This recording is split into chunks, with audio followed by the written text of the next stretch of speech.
Halo, Assalamualaikum warahmatullahi wabarakatuh. Nah, ketemu lagi dengan saya Dr. Wahyu Triasmara, dokter dari Klinik Kecantikan DRW Skincare. Pada kesempatan kali ini saya ingin membahas sedikit mengenai jerawat. Nah, jerawat adalah sebuah problem yang sangat menyebalkan. Kenapa? Karena kadang-kadang dia datangnya nggak diduga. Lagi pengen ada acara ke pesta atau lagi mau ketemu sama teman, tiba-tiba nongol jerawat gede di dahi, di pipi, itu tentu sangat menyebalkan. Nah, jadi jerawat ini merupakan problem kulit yang umum terjadi. Nah, jadi bukan cuma muncul pada sedikit orang, hampir mungkin remaja pernah mengalami yang namanya jerawat. Nah, jerawat ini sebenarnya karena apa sih? Nah, itu yang harus kita telusuri supaya ketika kita berjerawat, kita tidak memperlakukan jerawat itu dengan cara sembarangan. Nah, jadi kita harus mengobatinya dengan benar supaya jerawat justru tidak semakin parah.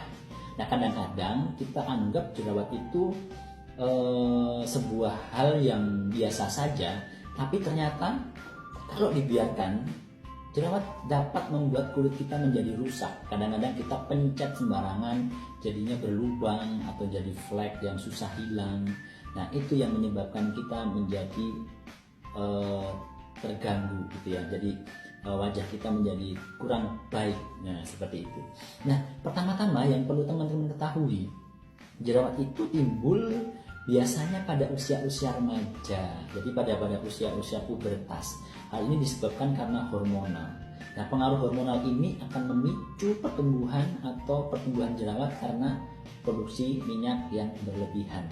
Nah, rata-rata orang yang berjerawat itu kondisi kulitnya biasanya memang produksi kelenjar minyaknya cukup banyak. Nah, dari minyak itu dia memproduksi setiap hari yang pada akhirnya akan dikeluarkan lewat pori-pori. Namun karena pori-porinya tersumbat, akhirnya dia lebih banyak terkumpul di dalam pori-pori kita yang makin lama menjadi semakin banyak dan akhirnya timbul menjadi jerawat. Nah, selain itu, jerawat juga bisa disebabkan karena faktor kebersihan. Nah, kadang-kadang kita lupa cuci muka atau mungkin lagi banyak kegiatan di lapangan, kita terpapar debu, terpapar kotoran. Jerawat juga akan bisa makin lebih cepat untuk muncul. Nah, selain itu apalagi yang bisa memicu jerawat? Sebenarnya memang faktor utamanya adalah tadi ya, faktor hormon dan faktor kelenjar minyak yang memproduksi secara berlebihan. Namun pengalaman saya di lapangan, saya mengamati bahwa faktor makanan ini sangat erat kaitannya dengan munculnya jerawat. Walaupun secara ilmiah barangkali makanan tidak menimbulkan masalah di jerawat, namun faktanya di lapangan ketika seseorang mengkonsumsi terlalu tinggi makanan yang mengandung protein, semisal telur atau susu atau seafood, cumi-cumi, udang, ikan tongkol, kacang-kacangan, keju, itu yang saya amati penyembuhan untuk jerawat yang pasien saya alami itu lebih lama.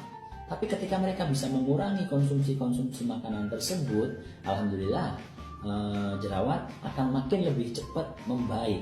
Nah, oleh sebab itu saya selalu tekankan kepada pasien, jika ingin jerawatnya lebih cepat sembuh, harusnya bisa mengontrol atau mengurangi makanan-makanan yang saya sebutkan tadi. Nah, sebenarnya masih banyak makanan yang lain, namun yang kita amati lebih besar pengaruhnya adalah dari makanan-makanan yang saya sebut tadi. Nah, selain itu apalagi yang bisa memicu jerawat? Nah, faktor pikiran atau faktor stresor. Nah, ternyata cukup membuat jerawat ini juga lebih cepat muncul. Fakta-fakta di lapangan yang sering kita temui, contohnya ketika seorang remaja yang sedang mengalami masa puber, jerawatnya banyak, tapi ketika kita obati sembuh. Namun beberapa waktu kemudian ketika dia harus melakukan beberapa tes atau ulangan di sekolah, kadang-kadang harus begadang sampai malam, jerawat dapat tumbuh lagi. Nah, dan itu di situ kami simpulkan bahwa stresor atau mungkin begadang juga bisa mempengaruhi seseorang penyembuhan jerawatnya.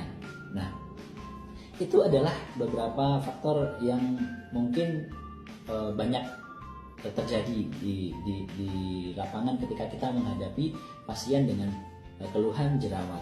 Tak cuma itu, kosmetik. Nah, ini dia. Nah, faktor kosmetik ini juga kadang-kadang bagi sebagian perempuan cukup memicu jerawat yang tak kunjung sembuh.